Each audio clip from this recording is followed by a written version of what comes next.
Welcome to Storytellers of San Diego August Storytelling Program, first Thursday, in support of Eclipse Chocolate Bar and Bistro in South Park. This is our 17th month of online virtual storytelling. And when we will get back to in-person storytelling, I don't really. Eclipse is open for dine-in meals and drinks with their delicious desserts, also takeout, delivery, and they have set up a bodega with all kinds of exotic cooking supplies.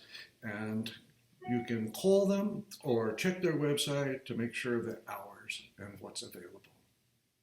This month's theme is personally speaking.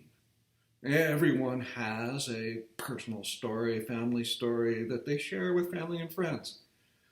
Today, our four storytellers will share their unique take on their own personal stories.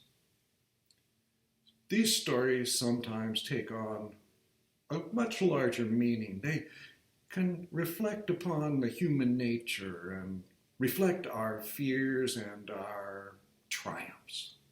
And so it was that I found myself in the mid-1970s in San Salvador, El Salvador, teaching 6th grade at the Escuela Americana.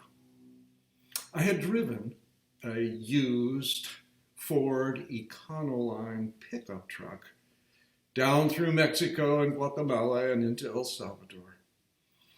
And it was one Saturday morning, about 6 weeks after I'd been in the country, that I was driving down to the coast. I was going surfing. There is a world-class right-hand point break about 15 miles from San Salvador, the capital. I went down early, leaving town at daybreak. The wind comes up early there. Onshore wind, and pretty much ruins the surf. So I learned that going early was the way to do it. I was about halfway down to the coast when I came across a row of traffic cones spread across the road, and there was a traffic cop waving me over to the side of the road. I pulled over into a dirt space and handed him my papers. That was my permiso para circular.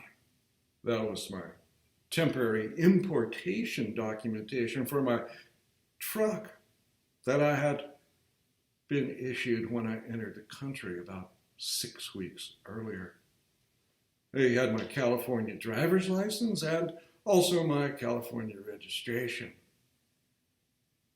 I wasn't going anywhere because he pointed out to me that my permiso was expired and I was driving illegally and I was going to jail.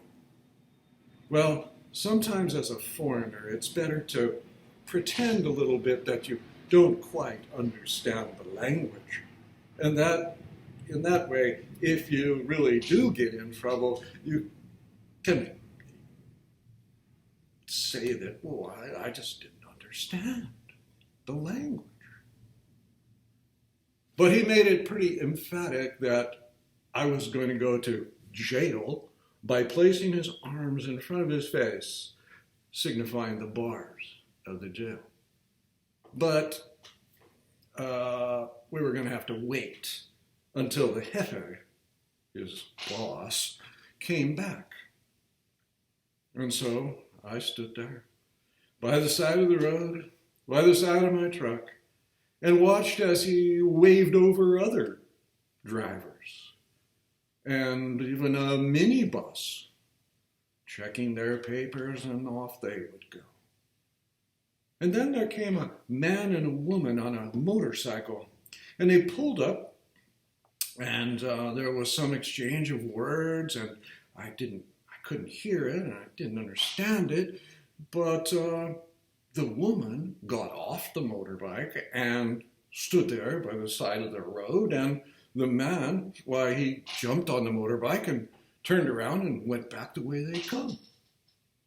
About 20 minutes later, He returns, and he hands some papers, look like papers to me, to the policeman, to the traffic cop.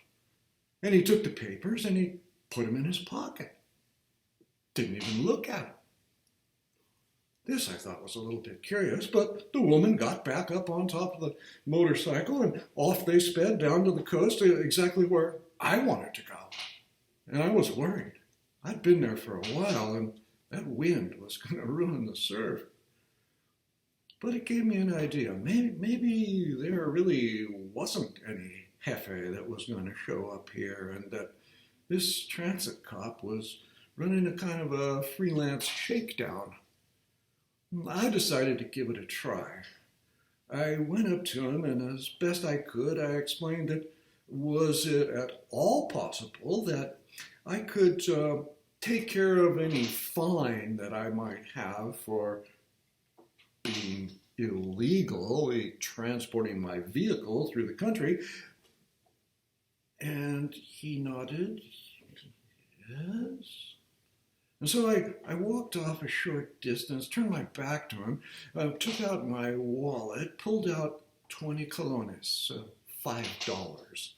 I folded it over in my hand so that it was hidden inside the hand. And then I walked up to him, and as I approached him, he took the helmet off of his head, and he held it down in front of me. I just reached out with that hand, and I dropped the 20 colony note, $5. I dropped that into that hat. He took that helmet and deftly put it back up on top of his head without the bill falling out. He hands over my permiso, my driver's license, and my California registration, and waved his hand at me as, just take off. And I did. Straight down to the beach. The surf was small, but it was fun. And that week, why, I started the process to register my car in El Salvador and get Salvadorian license plates.